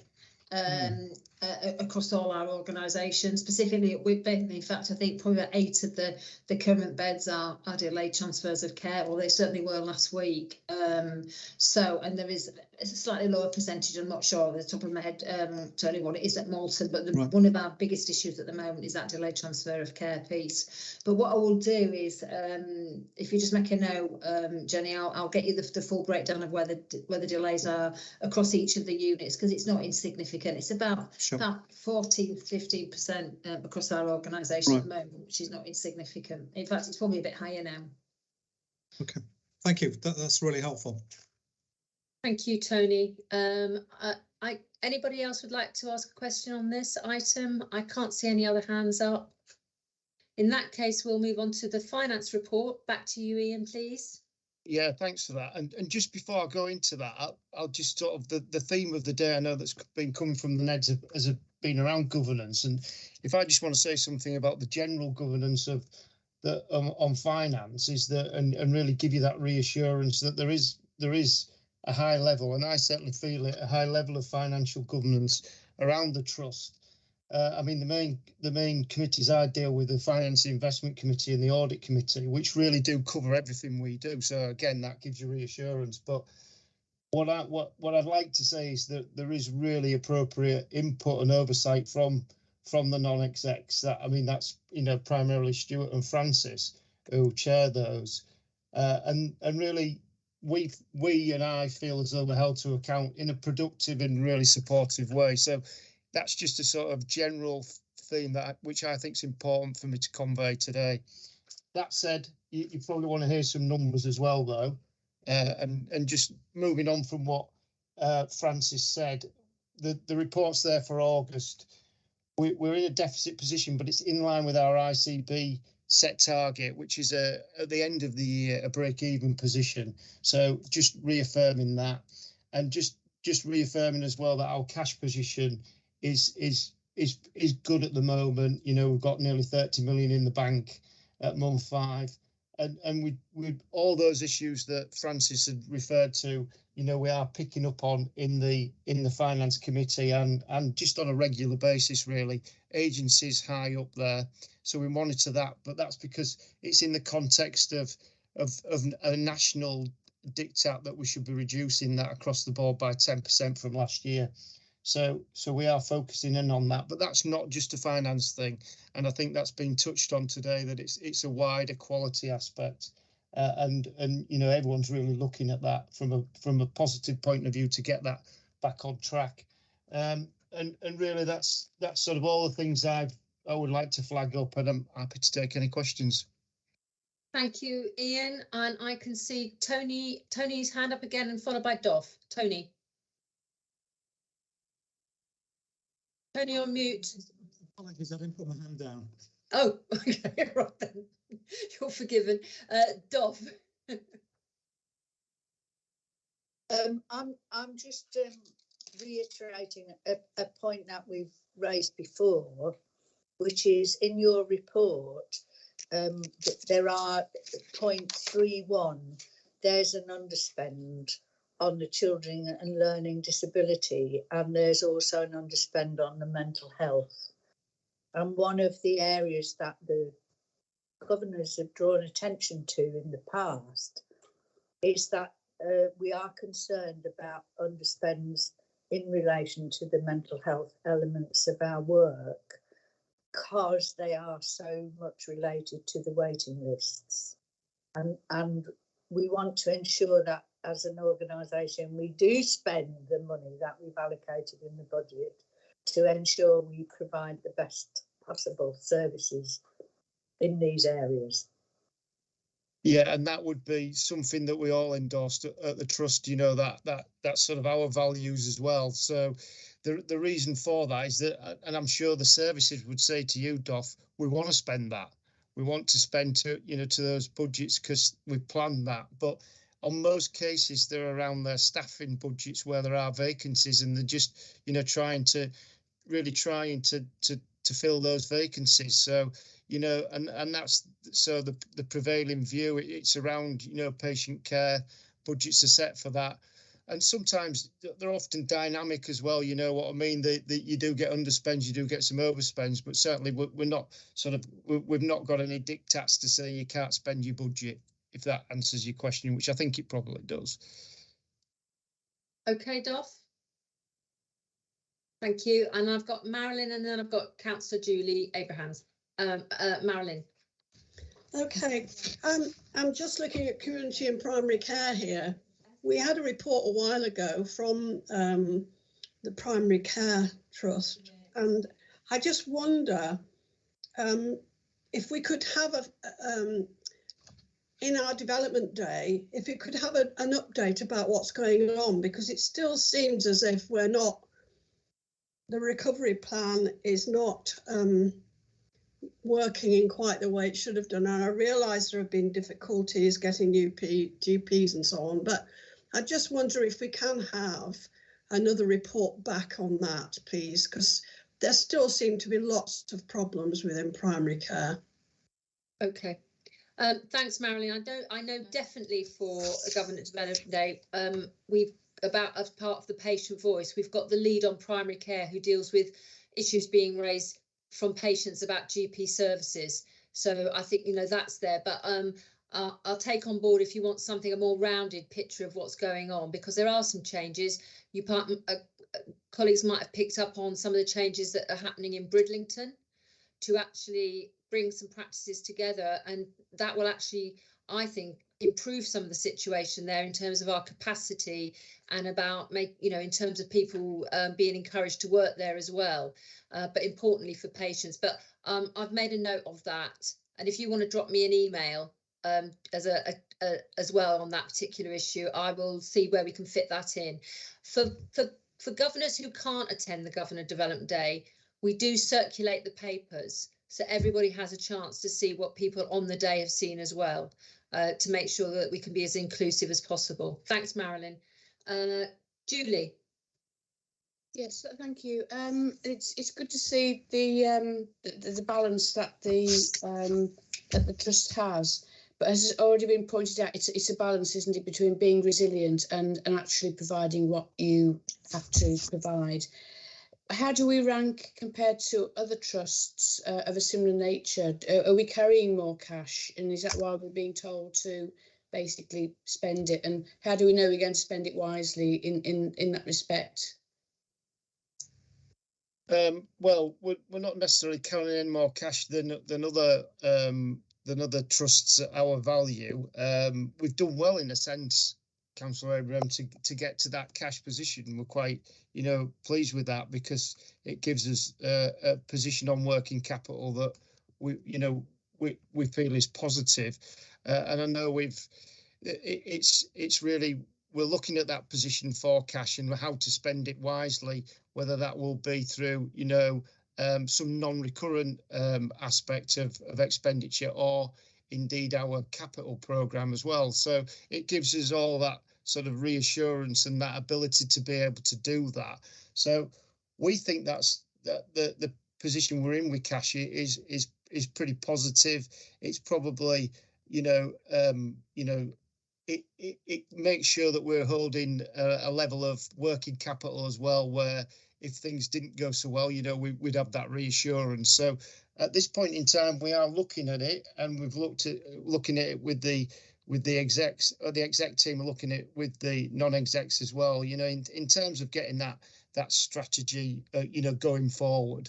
So, hopefully that reassures you that we're on top of things, in terms of the cash, but it's a sort of journey we'll go on in terms of what we do with that. Thank you. Is that okay, Julie? Yeah, thank you. Thanks very much. I can't see any other hands up. So Ian, thank you for being with us today in Pete's absence, and for covering a number of issues on today's agenda. Thanks very much for that, You're Ian. welcome. We'll move on then to the Trust's refresh strategy, and we have Sarah here. So thank you for having me along today. I've got a couple of slides which I'm going to run through quite quickly. I think we're running a little bit behind time. So hopefully the slides will be coming up for you in a couple of seconds. Why don't you just start, Sarah? Yep, so we're here today to introduce a new trust strategy, which was launched at the annual members meeting just last week. The trust strategy, it describes our ambitions and the direction that we're going to take over the next 5 years. It's been through quite a long development process. So we actually started this process back in April 2021, started with reviewing the previous strategy to check what we'd achieved under that and to set out what our approach was going to be going forward.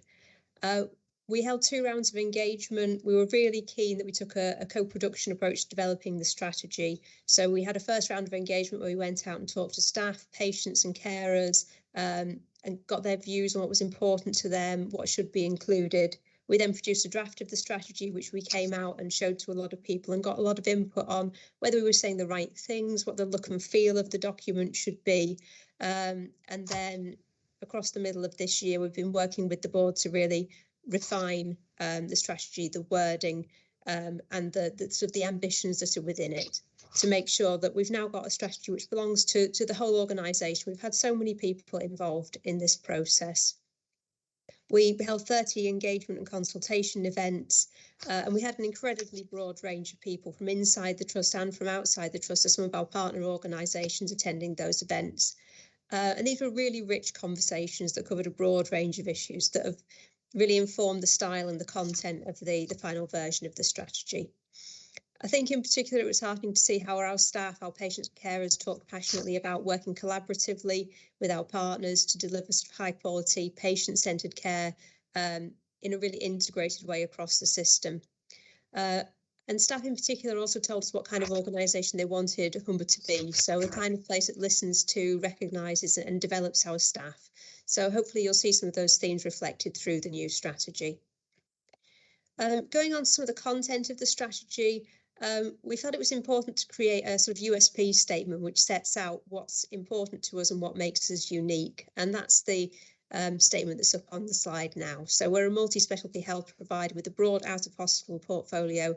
We're proud of our role in leading service integration across all 6 places in the Humber and North Yorkshire Health and Care Partnership. We're passionate about using high-quality research and our proven track record in co-producing services with staff, patients and carers to drive innovation. So hopefully that pulls out some of the things which make us really special as a trust in the way that we work and the way we want to operate, as not just as a trust which is there for our patients and carers, but as system leaders across Humber and North Yorkshire. We talk about the strategy as describing the building blocks that we'll put in place to grow and innovate our services. So this means the strategy tends to cover themes which apply across all our services, as distinct from what we'd maybe have in service plans, which are about planning the changes and improvements to individual services. So the strategy is really about some of these ambitious goals over the next 5 years. Things like the target that we've put in there of achieving a CQC rating of outstanding, our continuing commitment to supporting and developing our workforce. And we also emphasise the importance of working in partnerships and collaboration, because we know that we can't achieve what we want to do in isolation. This slide provides a brief overview of the key themes within each of our strategy goals, and the document itself, which is now on our website and it'll be circulated to you after this meeting, sets out what we're going to achieve under each of the goals and how we know how we will know we've achieved that. We're going through a process at the moment of developing a monitoring framework which will set out how we're going to measure the progress against those goals in more detail. I'm not going to read through this slide in more detail because it will be circulated to you after the event, but also because we produced a short video where our staff talk about what the strategy means to them, and I think they get the message across much better than I could. So I'm going to move straight on to the strategy. I think some of you have already seen it if you were at the annual members meeting, but apologies, I think it is worth watching again. We'd be quite pleased with it.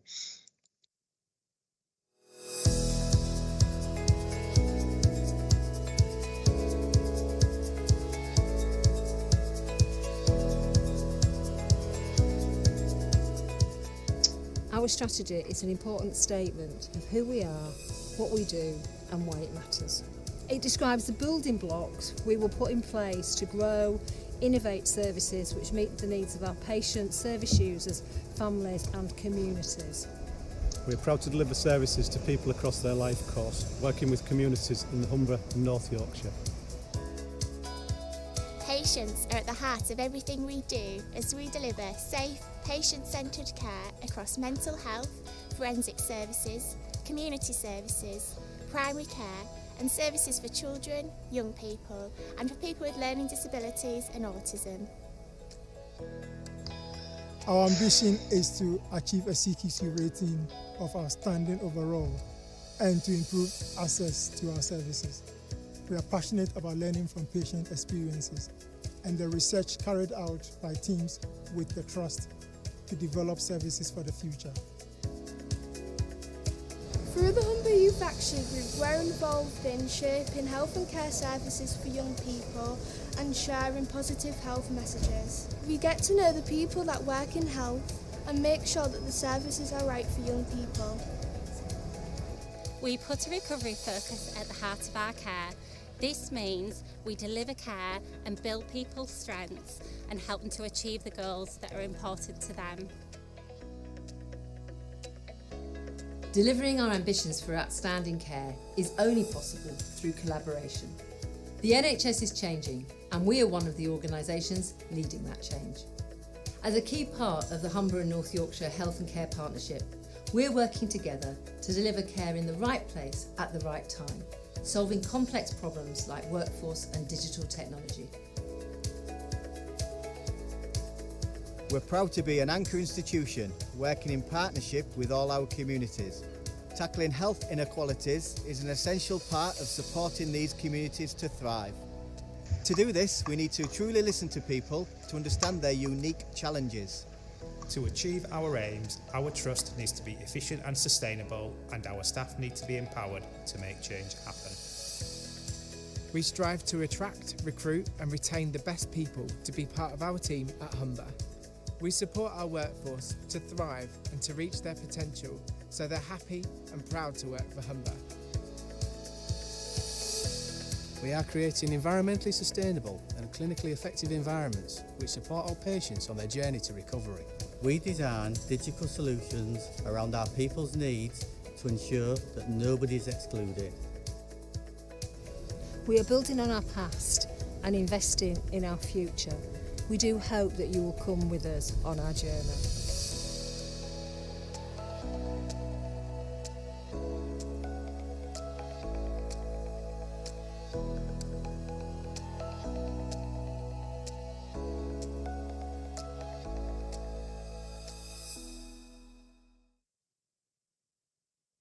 Right then. There you go. I think it was pretty good, apart from that woman in the pink shirt, basically. I think she so any questions about the strategy? No, I think everybody's got a copy also, haven't you, of some of the sort of what people said and what we're doing. And I think, I think the board really put Sarah and John and the team through their paces on this last year. We really wanted something that was really clear about, what are the actual things that are going to happen that we are going to aim for.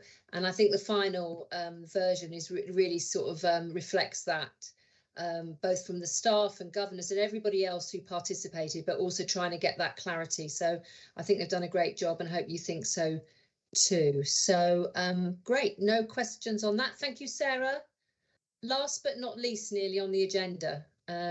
Great. Right, then we'll move to the final thing. We've got the minutes of the board meetings of June and July. Anything on those are there for you to read. They've obviously been back to board since then. No, I can't see anybody on there. Any other business? Just to remind colleagues that you know that we were trying to organise almost a special Council of Governors meeting to deal with our accounts, which have to go to a Parliament and then come back to us. Now, for reasons beyond our control, Parliament hasn't dealt with them yet, and I'm sure we're not the only NHS trust in that situation. So the meeting we scheduled for the 27th of October is being cancelled.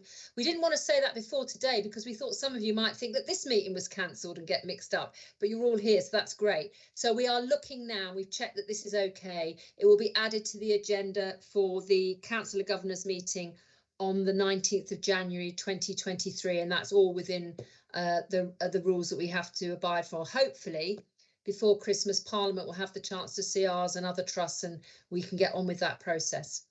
Okay, thank you very much, everybody, for your time today. We are 7 minutes over. My apologies for that, but thank you very much for your time, and we'll follow up on all those items you've asked us to either provide more information on or clarify. I think it's been a great meeting. Thank you for your contributions. It's been really a fulsome meeting of minds today. Thank you very much, everybody. Bye-bye. Thanks, Chair. Thanks, everybody.